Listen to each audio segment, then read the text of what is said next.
firing ਕੀਤੀ ਇਹਨਾਂ ਨੇ ਉਹਨੂੰ ਮਾਰਨਗੇ ਵਿੱਚ ਹੀ ਮਾरेंगे ਉਹਨੂੰ ਵਿੱਚ ਹੀ ਮਾਰਨਗੇ ਉਹਨੂੰ ਵਿੱਚ ਹੀ ਮਾਰਦੇ ਪਏ ਬੱਚੀ ਲੱਭਾ ਹੋਣਾ ਫਾਇਰ ਜਿੱਦਾਂ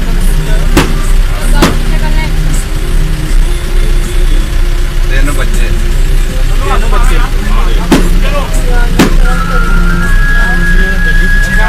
ਜਲਦੀ ਕਰ ਲਓ ਉਸਤਾਦ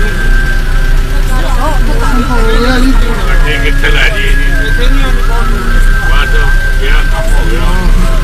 ਬਾਹਰ ਤੇ ਉਹਨਾਂ ਦਾ ਕਮਾਲ ਕਿੰਨੀ ਫਾਇਰਿੰਗ ਹੋਈ ਹੈ ਬੱਚੇ ਮਾਸ਼ਾਅੱਲਾ ਬੱਚੇ ਸਾਰੇ ਗਵਾਹ ਕਰਕੇ ਜਾ ਸਾਰੇ ਬੱਚੇ ਗਵਾਹ ਕਰ ਰਹੇ ਬੱਚੇ ਗਵਾਹ ਕੀਤੀ ਜਾਂਦੇ ਬੱਚੇ ਗਵਾਹ ਕਰ ਰਹੇ ਬੱਚੇ ਦੇ ਫਾਇਰਿੰਗ ਉਹਨਾਂ ਨੇ ਕੀਤੀ ਹੈ ਬੱਚੇ ਲੈ ਕੇ ਨਿਕਲ ਗਏ